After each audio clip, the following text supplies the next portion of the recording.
Bagaimana jika sebuah kitab kuno tidak hanya berisi doa dan simbol, tetapi mengklaim dirinya sebagai kunci untuk membuka batas antara manusia dan dunia yang tidak terlihat? Bagaimana jika nama Raja Salomo tidak hanya dikenang sebagai raja bijaksana, tetapi digunakan sebagai legitimasi atas pengetahuan yang dianggap terlalu berbahaya? Inilah Clavicula Salomonis, atau yang dikenal sebagai The Key of Solomon, sebuah kitab yang selama berabad-abad tidak dibaca secara terbuka, tidak diajarkan secara resmi, dan justru diwariskan secara sembunyi-sembunyi, bukan karena isinya gelap, melainkan karena isinya dianggap terlalu berani. Dalam video ini, kita akan membedah Clavicula Salomonis secara menyeluruh, bukan hanya sejarah singkatnya,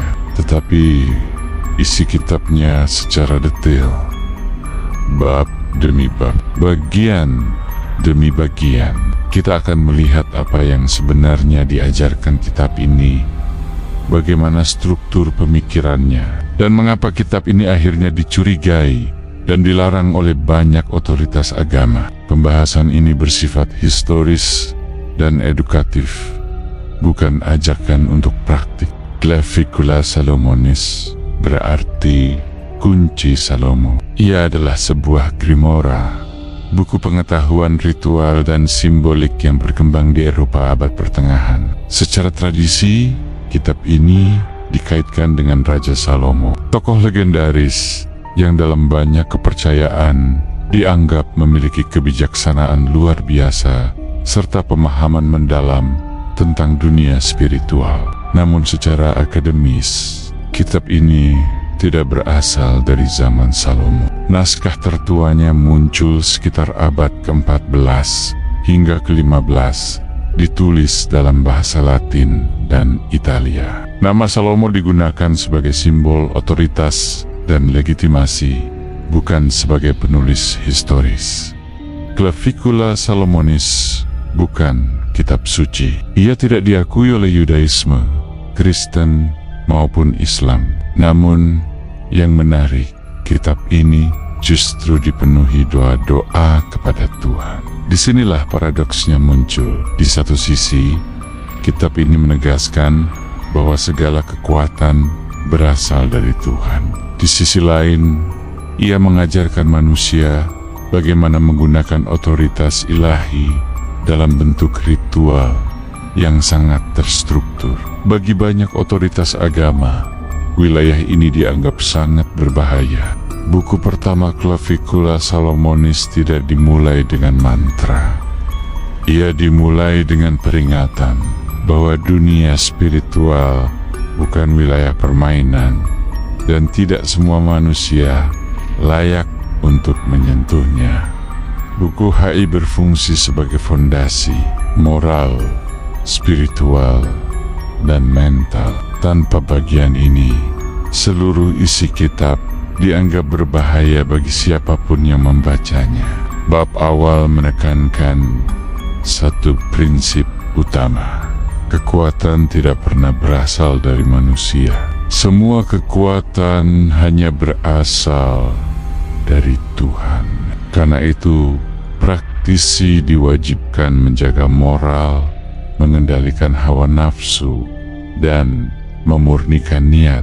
Jika niat dilandasi keserakahan, ambisi pribadi, atau dendam, maka ritual dianggap akan berbalik arah dan membahayakan pelakunya. Dalam kitab ini, roh bukan ancaman utama. Manusia yang tidak siaplah yang menjadi bahaya sesungguhnya. Clavicula Salomonis memandang alam semesta sebagai sistem yang teratur. Setiap tindakan spiritual harus dilakukan pada waktu yang tepat, hari tertentu, jam planet tertentu, dan posisi langit tertentu dipercaya memengaruhi hasil ritual. Kesalahan waktu bukan sekadar kesalahan teknis, melainkan pelanggaran terhadap harmoni kosmos. Manusia tidak boleh bertindak sembarangan tanpa selaras dengan tatanan alam. Sebelum ritual apapun dilakukan, praktisi diwajibkan membersihkan diri. Puasa, mandi ritual, doa panjang, dan pengakuan dosa. Tujuannya bukan sekadar simbol. Tubuh dan jiwa harus menjadi wadah yang bersih. Tanpa purifikasi, manusia dianggap terlalu rapuh untuk menahan tekanan spiritual. Dalam kitab ini, ketidaksiapan adalah awal kehancuran. Lingkaran ritual bukan alat pemanggilan roh. Lingkaran adalah batas, simbol perlindungan yang memisahkan manusia dari kekuatan yang sedang dihadapi. Kitab ini juga menjelaskan tentang pedang ritual, tongkat, dan simbol-simbol suci.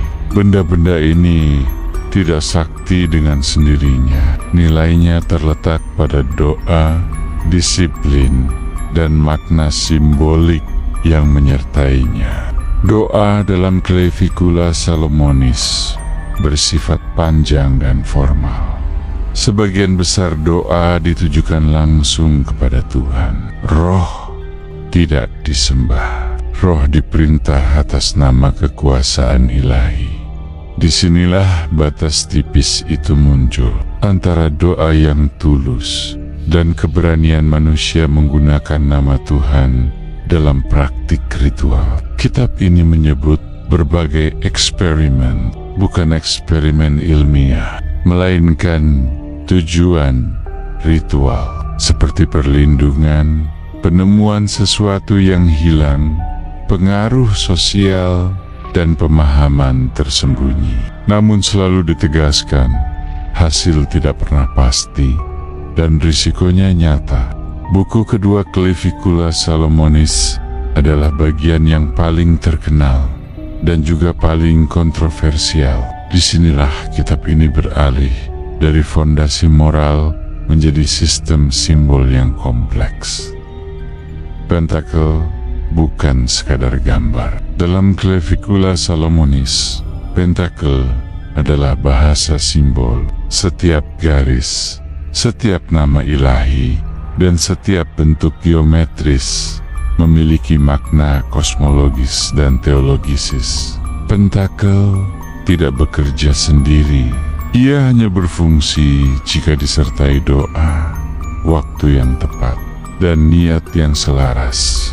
Tanpa itu, pentakel hanyalah simbol kosong. Buku kedua menjelaskan pentakel berdasarkan planet. Setiap planet melambangkan struktur kekuatan kosmik, bukan sebagai dewa, melainkan sebagai tatanan alam. Pentacle planetary digunakan sebagai alat fokus spiritual, bukan jimat keberuntungan. Namun ketika simbol dipisahkan dari etika dan disiplin, disinilah penyalahgunaan mulai terjadi. Buku kedua juga membahas konsekrasi, proses penyucian alat dan ruang ritual, termasuk penggunaan jubah putih, sabuk bertuliskan simbol, dan pemisahan ruang sakral dari dunia sehari-hari. Bagi gereja pada masanya, ritual ini terlihat terlalu menyerupai upacara keagamaan tandingan, dan dari sinilah kecurigaan semakin menguat. Clavic tidak dilarang karena menyembah iblis.